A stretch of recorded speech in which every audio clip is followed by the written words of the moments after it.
Tyson's talent was so great. His physical ability, his talent was so overwhelming. Just like somebody's intellect. Just somebody's charisma. Whatever. Beauty. Until it came to something else. But his talent was so superior that the other stuff never got tested. Yo, what's going on, America and the rest of the world? Xander J. Hobson here, comedian, director, and producer of boxing documentaries. And this here is another episode of The Devil's Advocate, brought to you by the Brilliant Artist Movement. Folks, do me a favor. I'm trying to grow this platform, so please subscribe, like this video, share it, and by all means, leave a comment in the comment section because I enjoy checking out the feedback from these videos that I make, as well as exchanging opinions and points of views with you all. That I don't think that you know crap about somebody until they're tested. You don't know if they're your friend. You don't know if they're a good wife. You don't know if they're a good girlfriend. You don't know crap.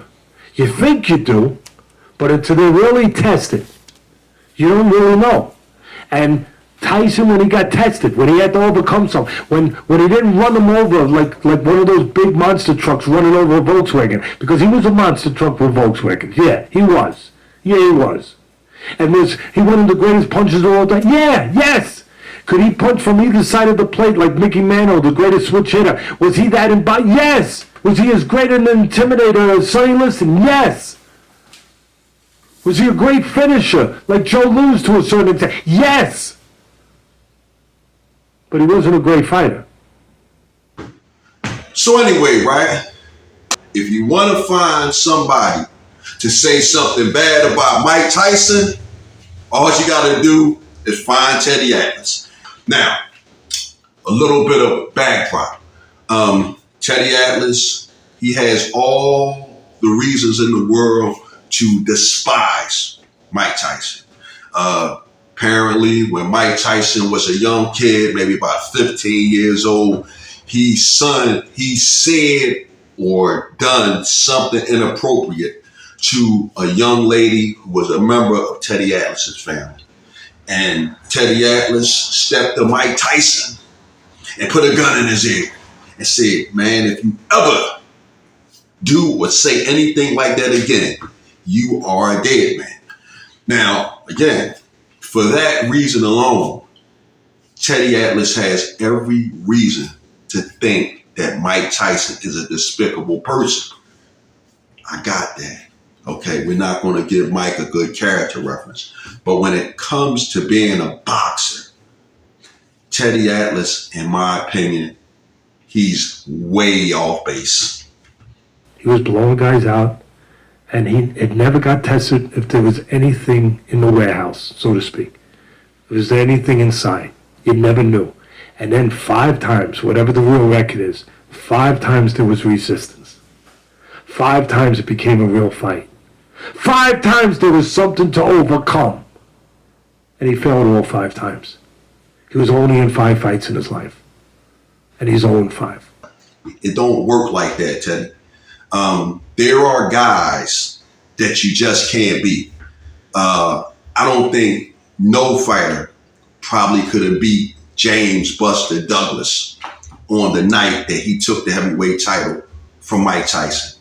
And there are very few fighters who were able to beat the great Evander Holyfield. The man is an Olympic medalist, world cruiserweight champion, and 4 or 5 times heavyweight champion. Mike just couldn't beat those guys. Lennox Lewis, 3 times heavyweight champion, Olympic gold medalist, just a big, strong guy. And guess what, Teddy? Mike just couldn't beat him. And that don't make Mike any less of a fighter because he lost to those guys. And as much as I like Teddy Atlas, I think it lacks integrity for him to get on the airways and belittle Mike Tyson because he has a personal grievance against him. If Teddy Atlas exercised any amount of integrity, maybe he would say, you know, I recuse myself on all matters concerning Mike Tyson because we have this past between us, and I can't be impartial when it comes to him. But do I think there's also the overwhelming hype and celebrity involved in Mike Tyson in his prime? It was probably so difficult for him to even understand himself.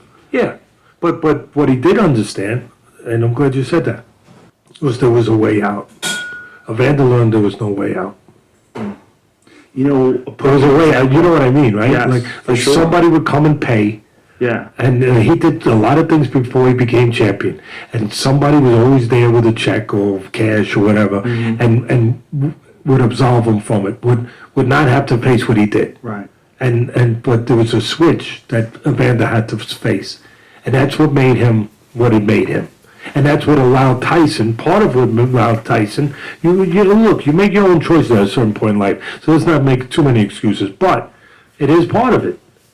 That he was formed by what he was allowed to do when he shouldn't have been allowed to do those things. That was one of the issues that you had with Cuss, right? Yeah.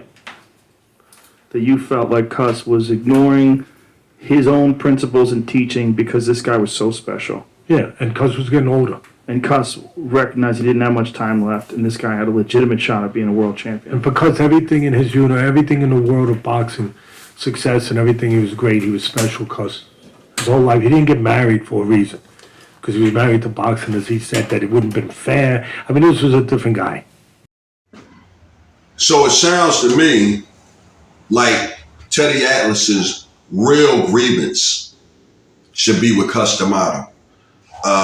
Basically, from what I'm gathering from this conversation, is that Cus D'Amato enabled Mike Tyson, and he catered to his bad behavior by whenever Mike committed an infraction down in the city, Cus sent somebody down there with a bag of money to make the problem go away.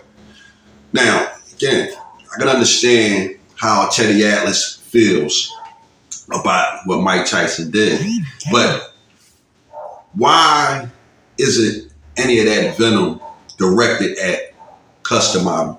Cus D'Amato enabled him. Mike was pretty much like a bad, spoiled kid. And instead of directing that animosity toward the parent who allowed the child to be disobedient, Teddy Atlas directed or directs his animosity toward Mike. And that's not fair.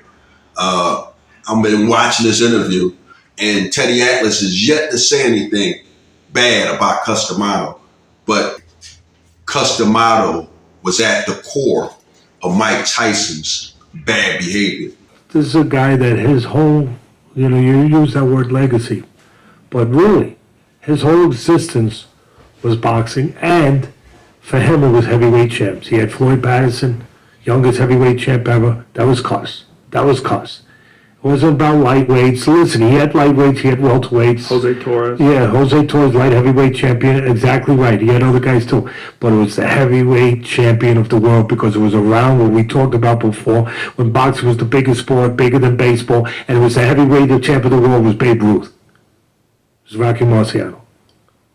And you're going to say that before you leave this earth, that you have a chance to have another heavyweight champ that might be the best, could be one of the best ever, and could break Patterson's record, which was part of the plan.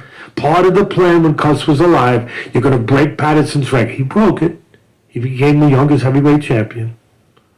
And so when you float that out there, if you will, and tempt a guy with that, even a great guy like Cus, some things are going to be pushed to the side. And he did. Yeah, compromised. And he did. So there you have it. Even a great guy like Cus compromised. And that's who Teddy Atlas should be upset with. He shouldn't be upset with Mike. He should be upset with Cus because he watched Cus compromise for Mike Tyson. Now, I'm not saying that Mike is an angel in this. I'm sure that Mike was every bit of a hellion. I've heard stories about Mike Tyson. So we're not saying that Mike is an angel, But Mike was enabled. And the reason why Mike was enabled, because Cuss wanted to get him one more heavyweight champion under his belt after he died. Now, it was a lot of people that enabled Mike Tyson. People like Jimmy Jacobs, Kevin Rooney. Teddy Atlas was an authoritative, disciplinarian type of guy. And when it came to this situation, there was just no place in the custom model camp for Teddy Atlas because he didn't want to chase Mike Tyson away or discourage Mike. And for that reason, Teddy Atlas had to go. So, this is what I was thinking about, because I really like Teddy Atlas. I think Teddy Atlas is a hell of a guy. He's my kind of a guy. And I'm sure if I had the pleasure of being around Teddy Atlas, I think me and him will be all right. But I also like Iron Mike Tyson. I'm a huge Iron Mike Tyson fan.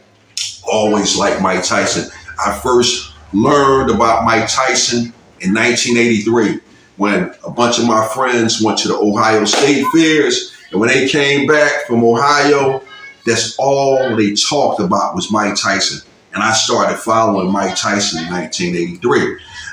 But again, when it comes to Teddy Atlas, for him to get on these airwaves and try to make Mike Tyson out to be some kind of loser because he lost to the great Evander Holyfield and the great Lennox Lewis and Buster Douglas on the greatest night of his life after his mother died and he went in there and took the heavyweight championship from Mike Tyson.